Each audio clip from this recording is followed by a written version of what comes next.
আয়নাঘর কি? কেমনই বা দেখতে আয়নাঘর? সেসব প্রশ্নের উত্তর জানবো আজকে। আয়নাঘর হলো একটি গোপন আটক কেন্দ্রের নাম, যার director general of forces intelligence বাংলাদেশের প্রতিরক্ষা বাহিনীর গোয়েন্দা শাখা দ্বারা পরিচালিত হয়। আলো বাতাসহীন কক্ষ, লোহা আর কাঠের দুই স্তর বিশিষ্ট দরজা থাকে। সারাক্ষণ প্রচণ্ড শব্দে ফ্যান ঘোরে, দিনে মিনিট ৩০-এর মতো ফ্যান বন্ধ করা হয়। তখন থমথমে নীরব থাকে রুমগুলো এবং চারপাশের পরিবেশ থাকে নিস্তব্ধ নীরবতা। এই আয়নাঘরের কক্ষগুলোর অবস্থান মাটির নিচে। এই ভবনের দুইটি অংশ আছে। পুরনো অংশে আছে ১৬টি কক্ষ আর নতুনটিতে আছে ১০টি কক্ষ। প্রহরীরা সব সামরিক ও বেসামরিক লোকজন।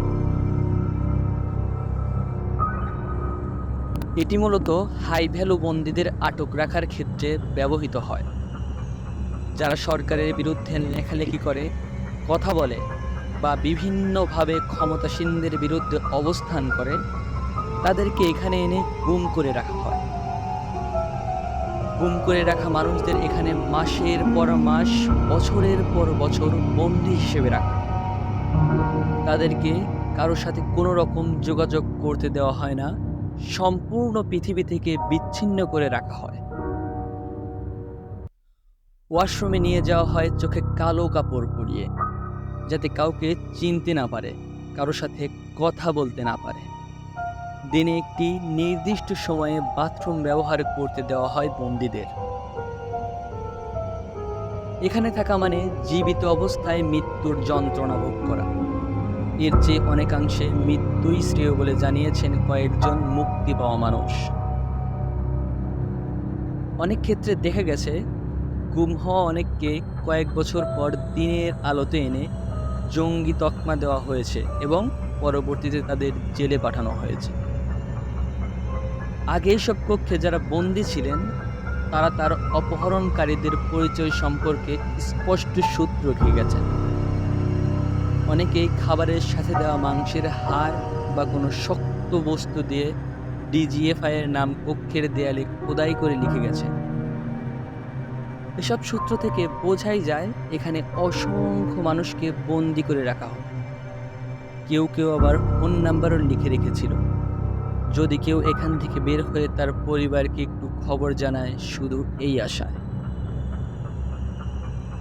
কোনো কিছু যাতে শোনা না যায় এবং ভিতরের কোনো শব্দ যাতে বাহিরে না যায়, এজন্য প্রতিটি রুমে অ্যাডজাস্ট ফ্যান ইউজ করা হয়, যা ছিল অনেক বড় বড়। ফ্যান বন্ধ করলে অনেক লোকের কান্নার শব্দ আসে, কিন্তু ফ্যান ছাড়া অবস্থায় সেটা বোঝা যায় না। বেশ কয়েকটা সাউন্ডপ্রুফ রুম আছে, যাকে টর্চার সেল হিসেবে ইউজ করা হয়। ওখানে বন্দীদের নিয়ে নির্মমভাবে অত্যাচার করা হয়। রুটিন করে প্রতিটি বন্দীদেরকে টর্চার করা হতো সেখানে। শারীরিক, মানসিক সকল প্রকার ভয়াবহ অত্যাচার করা হতো। এমন কোনো যন্ত্রণা নেই যা তাদের দেওয়া হতো। তাদের খাবার দেওয়া হতো ভালো মানের, যেমন এনার্জি প্লাস বিস্কুট, মাম পানি। তবে সময় মতো খাবার দেওয়া হয় না। বন্দীরা যখন খোদায় ছটফট করে, তখন তাদের খাবার দেয় না। আবার খাবার খাওয়ার একটু পরেই হঠাৎ করে খাবার দেওয়া হয়। আয়নাঘরে বেশ কয়েকটি বাথরুম আছে।